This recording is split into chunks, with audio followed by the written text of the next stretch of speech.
crack open a nice DC, man.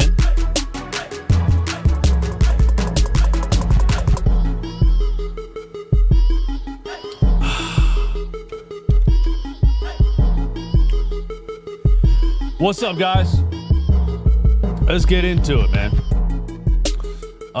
Yeah, we're gonna talk a little bit more about the Quentin Grimes situation, man, because I don't think it's as simple as Sixers fans think it is.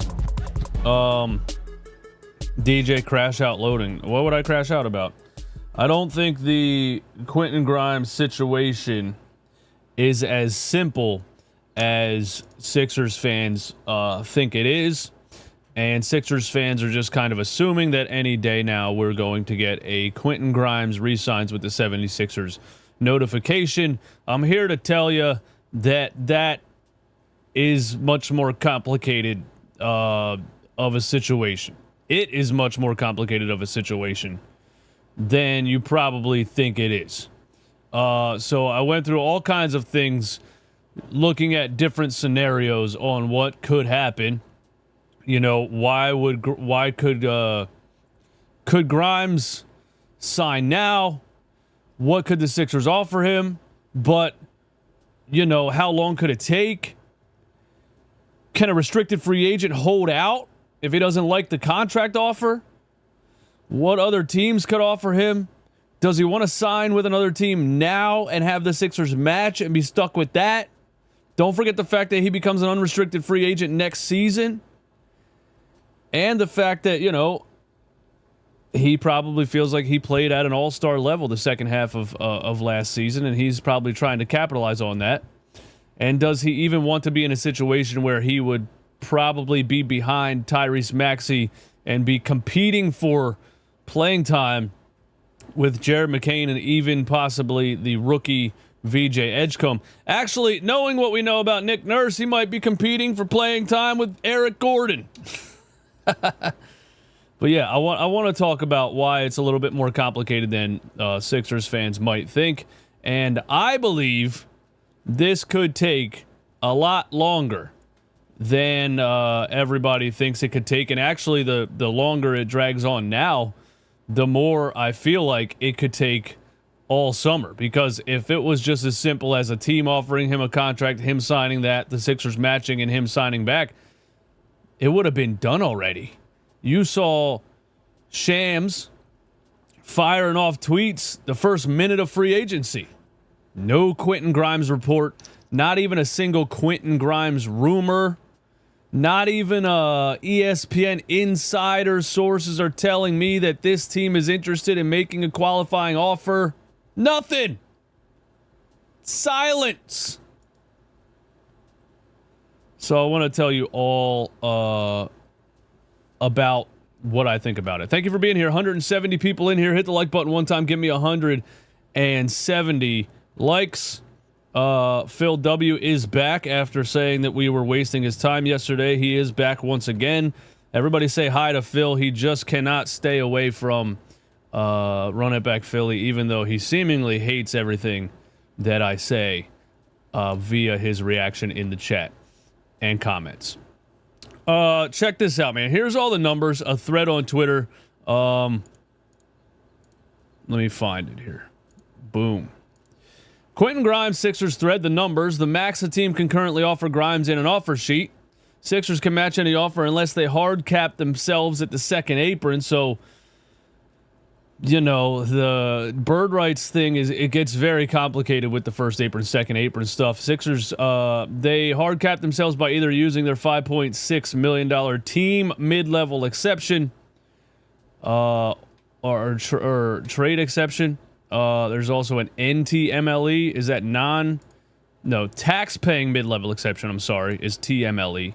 Non-tax-paying mid-level exception is NTMLE. Good God. 14 million non-taxpayer, right? But if they go over the second apron and pay the tax, they become a taxpayer, and then it is a $5.6 million taxpayer mid-level exception. Yes, this stuff gives me a headache too, and I apologize if it gives you a headache also. Different scenarios, available space for Grimes under the second apron. If they have 15 players on the roster, the available space is $16.3 million. If they have 14 players on the roster, the available space is $18.6 million. If they don't use the mid-level exception, not hard capped, but assume they would prefer to remain under the apron for flexibility, they could offer $19 million. If they are at 14 players, they could offer as much as $22 million. And then he has a theoretical trade here, which could free up some cap space by the 76ers trading Oubre, Drummond, Ricky Council, and picks for PJ Washington. I don't understand the PJ Washington thing, man. Like, people say this all the time, but are the Dallas Mavericks not in win now mode? The Dallas Mavericks are in like 1 year development / win now mode, right? They think Cooper Flagg can be a championship level player probably in the next 2 or 3 years. And with Kyrie coming back from ACL injury and maybe Anthony Davis staying healthy, I don't think the Mavs are trading players away. You know what I'm saying? But I personally would love to see Andre Drummond, Eric Gordon, and Kelly Oubre all be. Oh no, he has Ricky Council in there, not Eric Gordon. But anyway, here's what I want to say, man. And I hope I'm wrong about this.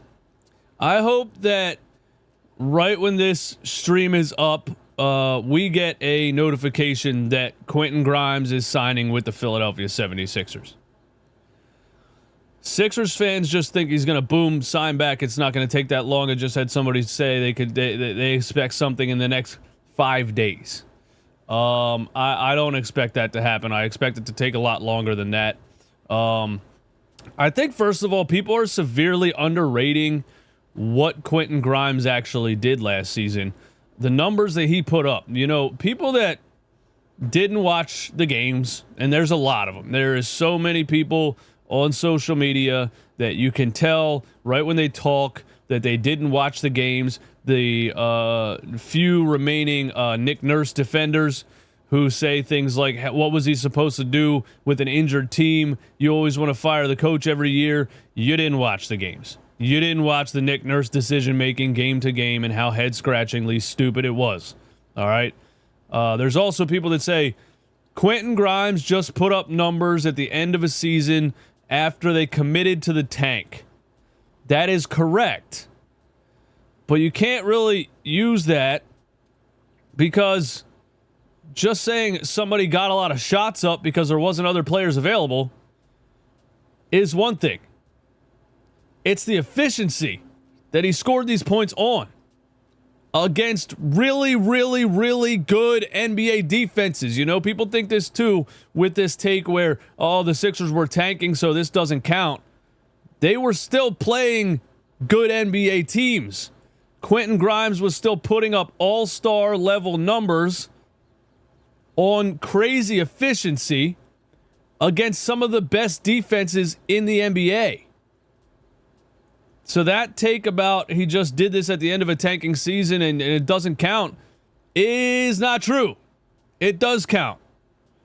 A specific game is his 46-point performance against the Houston Rockets, who were the second seed in the West at the time and were the number one defense in the NBA at the time. The dude dropped 46 points on that Houston Rockets team. He was giving them buckets every which way imaginable. Drive to the rim left, switch to the right, Euro step through, split the defense, English off the glass, step back midi, catch and shoot three, pull up three off a ball screen. He was giving it to Dylan Brooks. He was giving it to Tari Eason. He was giving it to, he was giving it to everybody. And a performance like that, I know that's just one game. But when you really watch it, and he had a lot of other great performances at the end of the season, it probably has him and his camp feeling like he is worth. That's why that rumor came out that he wants $25 million. That's what they think he's worth. I also find it hard to believe that he is interested in competing for playing time with younger players who have not yet proven themselves in the NBA. The 76ers would love to bring him back as a bench piece. I find it hard to believe that he's interested in that. There's also this. Because I went through like what happens with the offer if another team offers a contract. What does he have to do? How much time does the team have to match the offer? Here's why this could take all summer. The offers that are possibly out there are not very high right now. They are around $14 million a year. That's not even close to the $25 million that Quentin Grimes was reportedly looking for. The 76ers gave a qualifying offer of $8.7 million. Yes, just to qualify. Another team can make an offer. Quentin Grimes can sign that offer with the other team, at which point the 76ers would have the option to match whatever contract that is. I'm telling you right now, if it's upwards of $20 million, the 76ers aren't matching it anyway. At which point I could see them trying to work out a sign and trade because you have a player of value that other teams want and you don't want to lose him for nothing. There's also this. The cap space, the way it is right now for most teams in the NBA, the most that he could get right now is around 14. This article shows a situation where he can get 16, where he can get 18, where he could possibly get 22 if some bigger trades happen. Here's why I'm saying it could take all summer. Salary caps aren't set in stone. Teams are going to make trades. Teams are going to make moves. Teams are going to waive players. Teams are going to trade players.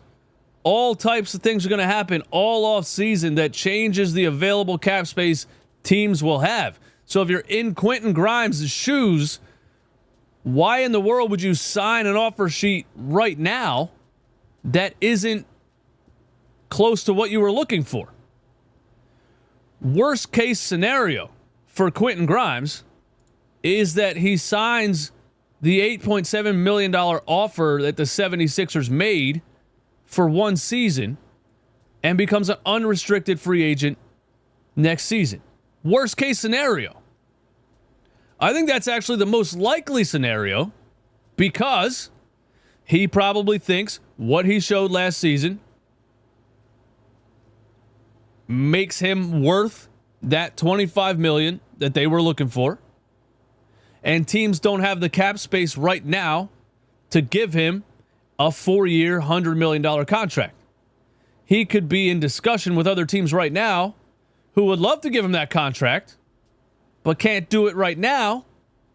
So if you sign a contract right now just because that's the best contract available right now, and then next off season there's a lot more cap space, you could be costing yourself $30, $40, $50 million. You see how cheap some of these players signed for because of the CBA this offseason. I see Quentin Grimes looking at the offers from all the rest of the NBA, probably throughout this entire offseason, and either signing one that he's happy with or not getting the offer that he wants the whole offseason, again, because trades can happen, all types of salary cap flexibility can happen. I see Quentin Grimes, the Sixers have him restricted, yes, but Quentin Grimes is in control here, kind of, not technically, because the Sixers can still match if they want to, but he's still trying to get the most money possible. And a long-term contract that pays him the most money possible. Probably in a situation where he's featured as an offensive weapon, which isn't in Philadelphia. So there's two reasons Quentin Grimes probably wouldn't be interested in signing with the Sixers in the first place. I see him waiting all off season, fielding offers from all of these teams as they make other moves and free up cap space, etc., and either signing an offer that he likes and then seeing if the Sixers match and then possibly having a discussion about a sign and trade because, hey, I don't really want to compete for minutes with Jared McCain and VJ Edgecombe. I see him waiting all off season for a contract that he likes. Also, if it's 4 years or 3 or 4 years, do the Sixers even want to sign him for that long? I just don't really understand the Quentin Grimes situation in Philadelphia. It doesn't feel like he's a player that the 76ers want to feature for the long term. It just feels like he's a valuable piece because of what he did last offseason, and I think they're going to use him as a high sale, like sell high. I think that's what's going to happen. But if Quentin Grimes waits all offseason for the best offer, doesn't get what he likes, he'll probably sign the 1 year, $8.7 million qualifying offer that the 76ers made to wait to become an unrestricted free agent the next season. That is something the 76ers should not be interested in. See, because you have a player of value that you can get something for. And if he just settles for the $8.7 million qualifying offer and then walks the next offseason, you let him walk out the door and didn't get anything in return. So I think the most likely scenario is, because of the limited cap space around the NBA right now, because of the Sixers' limited cap space, Quentin Grimes signs the $8.7 million qualifying offer and the 76ers trade him. That's my prediction. I think that's what's going to happen. But I don't think it's going to happen anytime soon, because if you're Quentin Grimes, why would you sign it right now when you could sit and wait all off season and look at every single offer that comes through from other NBA teams as they make other moves? It just, am I crazy? It doesn't make sense for it to happen right now. Why do people think it's going to happen in the next couple days? I don't think it is, man. What do you guys think? The sweet spot for both him and the team is $15 million a year for 3 or 4 years. I assume that is on the table for him, right? But the rumor was that he wants $25 million. This is what I'm saying. I don't think Quentin Grimes and his camp believe that he is a $15 million player. Big Ant NYC, what's up, man? Thank you for the super chat. Grimes wanted to get paid during his time at Dallas, which is why they traded him. Also, Grimes said he wants to remain in Philly. When did he say he wants to remain in Philly? I mean, you're always going to say that, you know. A player's not going to come out and be like, yeah, I want. Well, I mean, there's been players that have come out and said that, but you want to come off as a likable personality, locker room guy. You're going to say the politically correct thing. He wants money, bro. He wants to be here, and there's no rush. He's going to get his money, and he'll be a Sixers. Relax, we're good. And he's not getting $25 million a year. Okay. But he said he wants $25 million a year. So you're saying he's going to be a Sixer because he wants to be here, but he's not getting the money that he wants. Which is why I'm saying it could take a lot longer than you think, and it could turn into a sign and trade.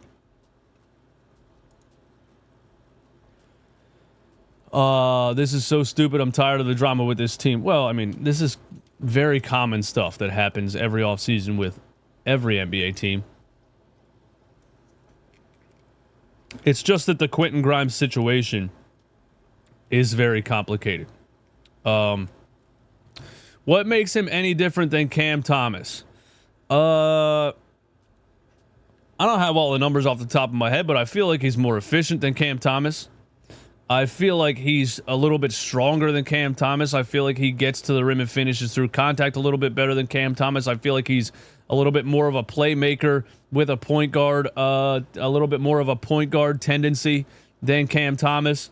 I think, I also think that he's a better defender than Cam Thomas at the 2 and the 3.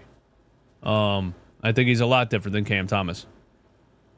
If I'm the Brooklyn Nets, I'm looking at Quentin Grimes. I'm not looking at Cam Thomas. If I had to choose between Cam Thomas and Quentin Grimes and I'm the Brooklyn Nets, I'm going after Grimes. If they had to choose. That's what I think.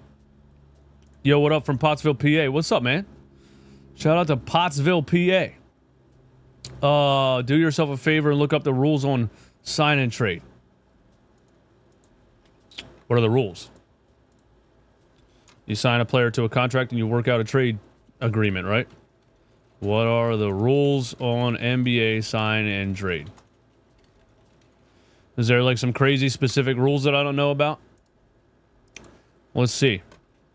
Let's see, man. Let's learn together if there's something that I'm missing.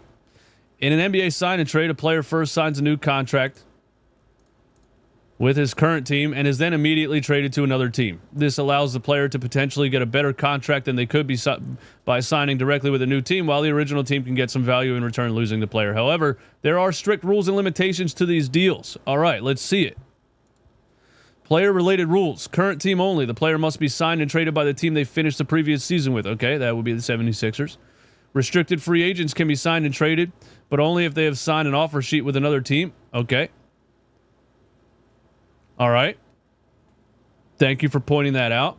I was under the impression that he could sign the $8.7 million offer that the 76ers offered, and then they could trade him. They can only trade him if he signs an offer with another team. But if he signs an offer with another team, restricted free agents can be signed and traded, but only if they haven't. Oh, if they haven't. I was right. I read it wrong. Restricted free agents can be signed and traded, but only if they haven't signed an offer sheet with another team. So he could sign the 1 year, $8.7 million, and they could trade him to another team. So that's what I thought was possible. Contract length. The new contract must be for either 3 or 4 years, not including any option years, with at least the first year fully guaranteed, according to Wikipedia. The new contract must be for either 3 or 4 years. Okay, so I was wrong. This shit's so complicated, man. So the 70, if he signs the 1 year, $8.7 million, he just plays for 1 year and becomes an unrestricted free agent, and the 76ers are screwed, basically.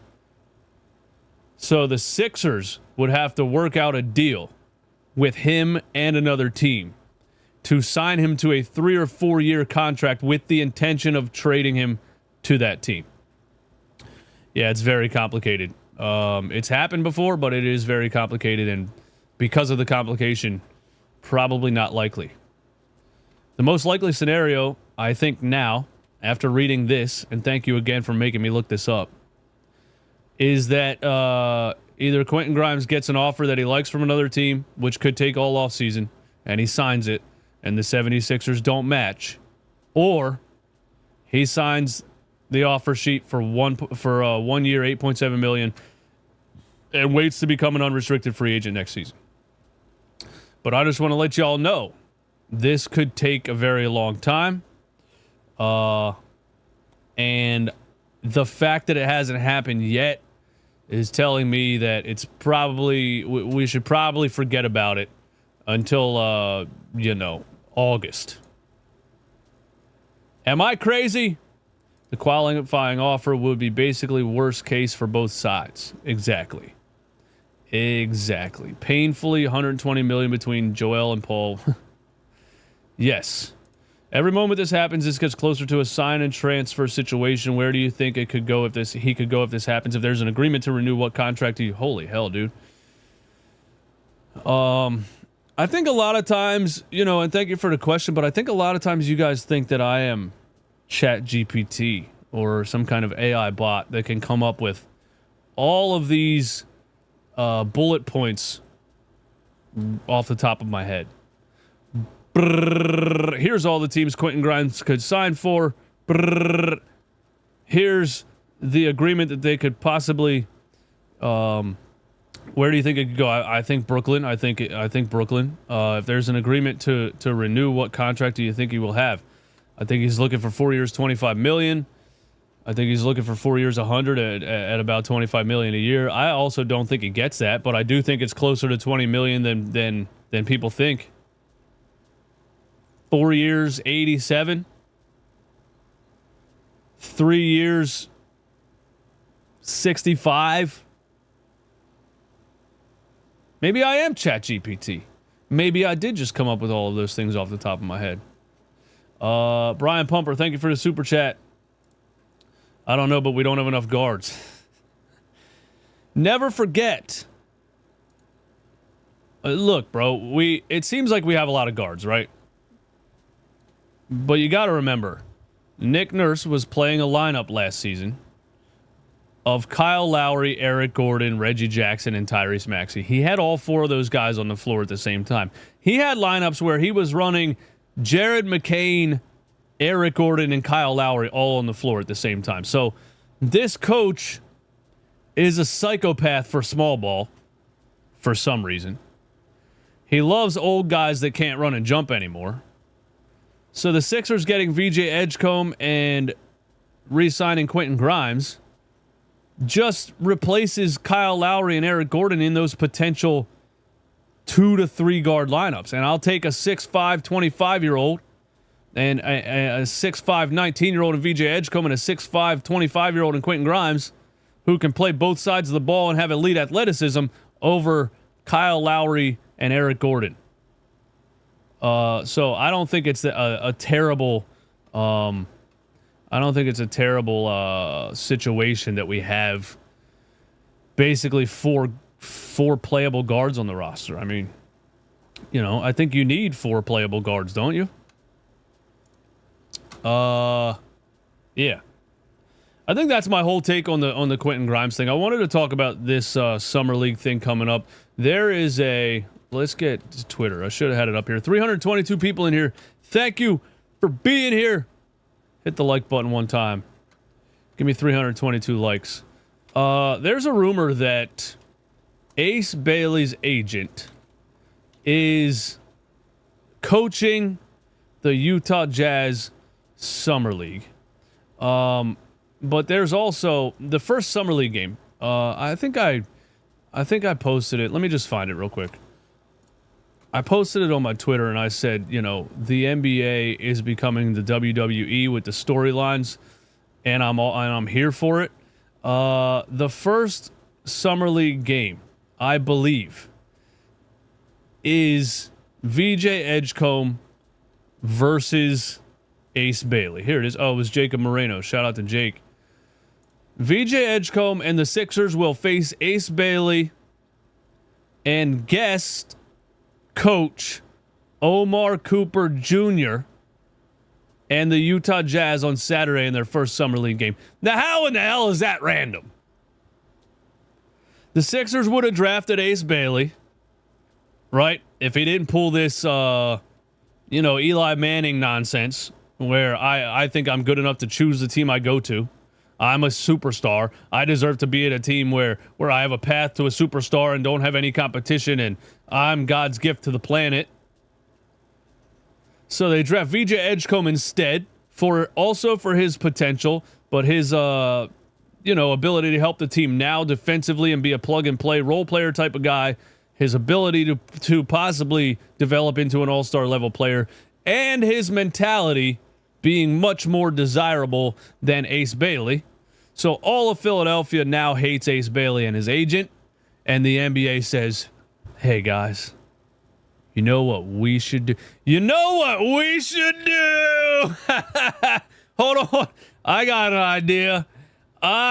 idea.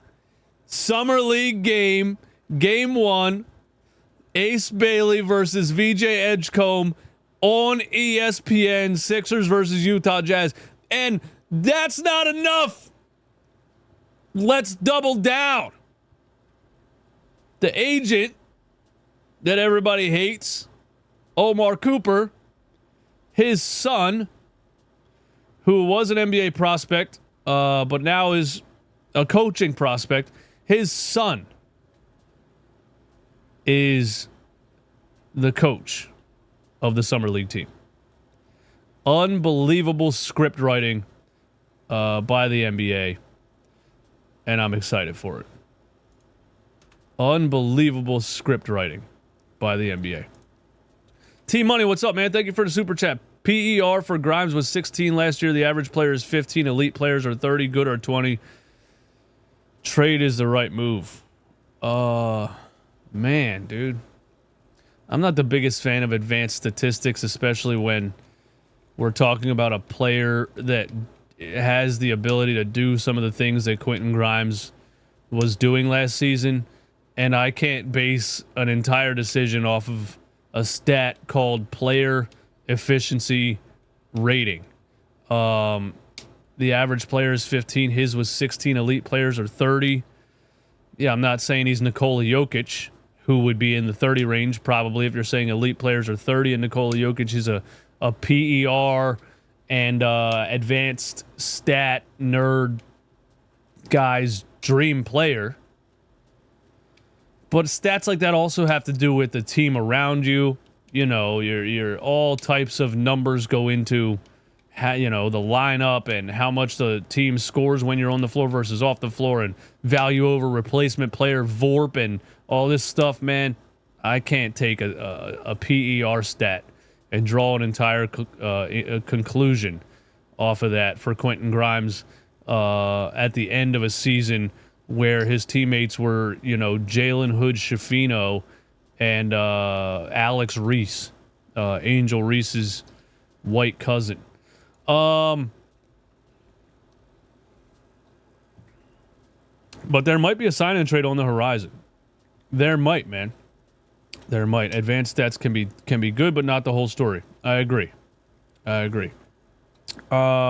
The 2023 sign-and trade of DeAndre Ayton from Phoenix to Portland was limited by BYC rules. Ayton's $32.5 million salary counted as only 16.25, 50% of his new salary. Yeah, I'm getting a headache. I don't even know what you guys are saying in the chat, bro.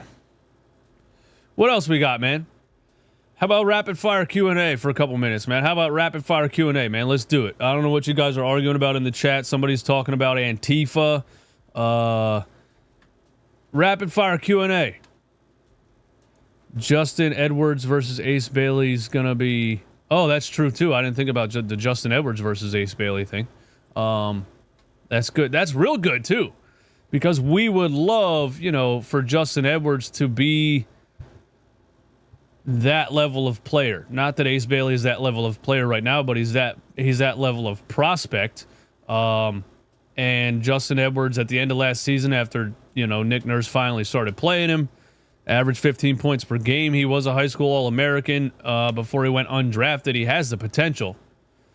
And so it would be very, very nice for Justin Edwards to take another leap forward and become, you know, a 18 to 20 point per game player, and Sixers fans could forget all about Ace Bailey. What is VJ's go-to move? Well, he's 19 years old, so if he doesn't have a go-to move, that's fine. We're talking about you know, players getting in the lab and continuing to grow and learn, and what's the word I'm looking for? Development. Yeah, that's it. Would you trade Grimes and a first for Jabari Smith Jr.? We need a starting power forward badly. I think that would make sense for the Sixers. You know, when you look at the fact that we lost Yabusele, even though I think we lost Yabusele because he doesn't help the 76ers' real problems, which is defense and rebounding.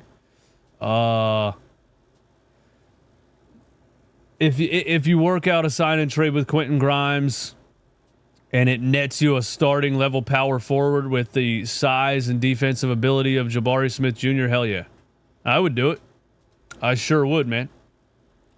In 3 years, you could potentially have 3 guards starting with Grimes, Maxey, and Edgecombe, depending on VJ's development.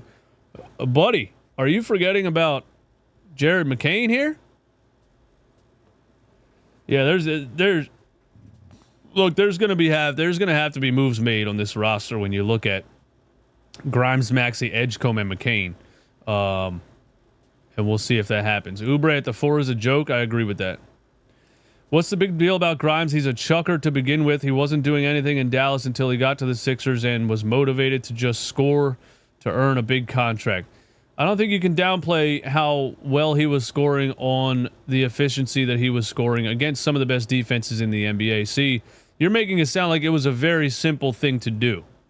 Like a player can just decide to score 46 points in an NBA game against one of the best defenses in the league. You think a player can just decide to do what Grimes did last year? You think a player can just decide to average 30 points per game for 5 straight games in the NBA? You think a player can just be like, I want a new contract. I think I'm going to go appear to be one of the best scorers in the NBA for the next couple of games. Yeah, I think that's what I'm going to do. I'm going to go drop 45 and 42 and 38 and 33 and 34 on high efficiency against great defenses. I'm going to go do that now that I'm motivated to earn a big contract. Well, I mean, Ben Simmons should do that, man, because that guy's about to be out of the league. Why doesn't every player just decide to be great for a big contract, you know?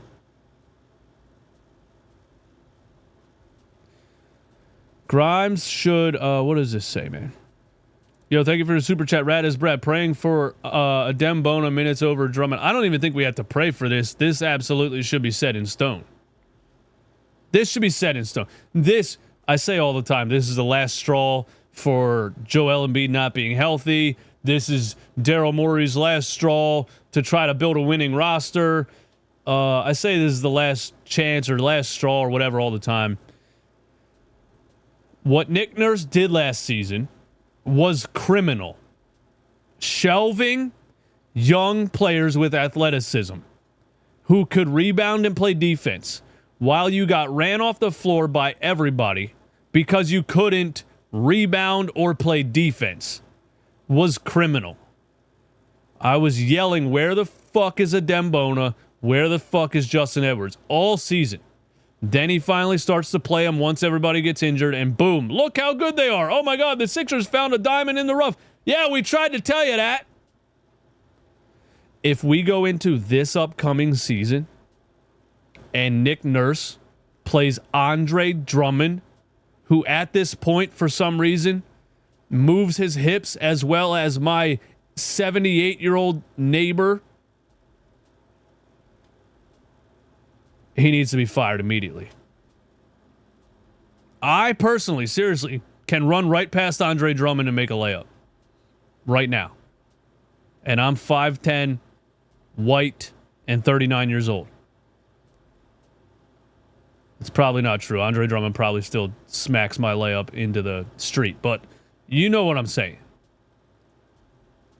Nick Nurse absolutely has to play a Dembona at backup center. And if he doesn't, we riot. If he doesn't, we riot. I was going to put out fire Nick Nurse merch last season. I thought I didn't want to jump the gun. This upcoming season, bro, if it doesn't look better than it did last season, it's scrap everybody.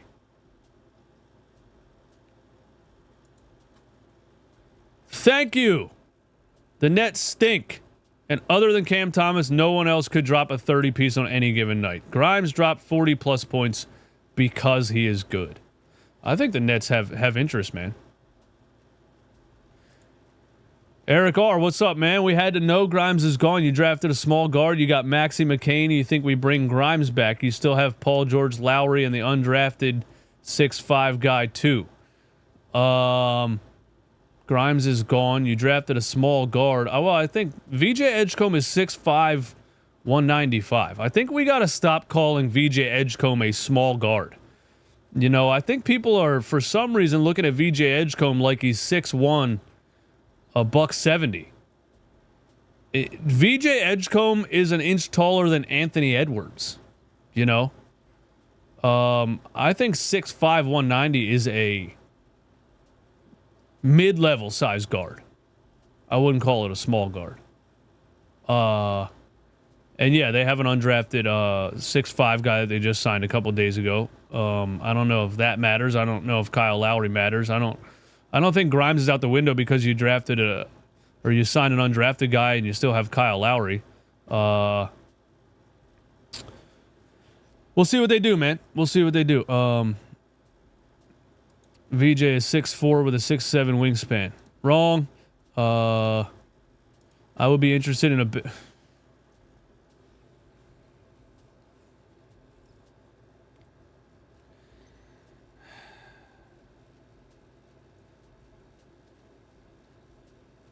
Shane, I love you, man. But Shane, you're about what, 16 years old? So you were 7 when the Sixers drafted Ben Simmons. So I don't think you really understand the extent of how much of a loser Ben Simmons is. And you don't have to bring Ben Simmons back to I'm quoting you, see if he changed and is willing to complete the arc. You don't have to bring Ben Simmons back to see if he changed. You can easily go on YouTube, type in Ben Simmons Clippers. Actually, they'll only show a few highlights. But if you watched him play for the Clippers last season, you can easily see he has not changed. He's actually regressed even more. He won't even look at the rim. Ben Simmons is as scared of the rim as I am of Ferris wheels. Fucking hate Ferris wheels, dude. No, he just keeps regressing, and he could hardly get on the floor for the Clippers in the playoffs. He averaged 0.8 points per game. People that are like, well, he can still defend and pass the ball. Oh, really? He can still rebound and pass the ball. Oh, really? He averaged 2.3 rebounds per game and 0.8 assists per game. Ben Simmons is atrocious. He was on a 1-year veteran minimum. He has not signed a new deal with another team yet. I don't think any team wants Ben Simmons. I think he's done. I think Ben Simmons is officially a male Kardashian. Somebody that's famous and nobody really knows why. You know? He's at like a red carpet event with like a dumbass, big ass $10,000 fur coat on or something and a stupid hat. And people are like, who's this really tall, famous, rich guy? I don't know, man. He's always here though. But I just, oh, there's Ben Simmons on a Ferrari commercial, right? Promoting Ferraris because he has a Ferrari collect. He's going to be that guy that's rich and famous and nobody knows why.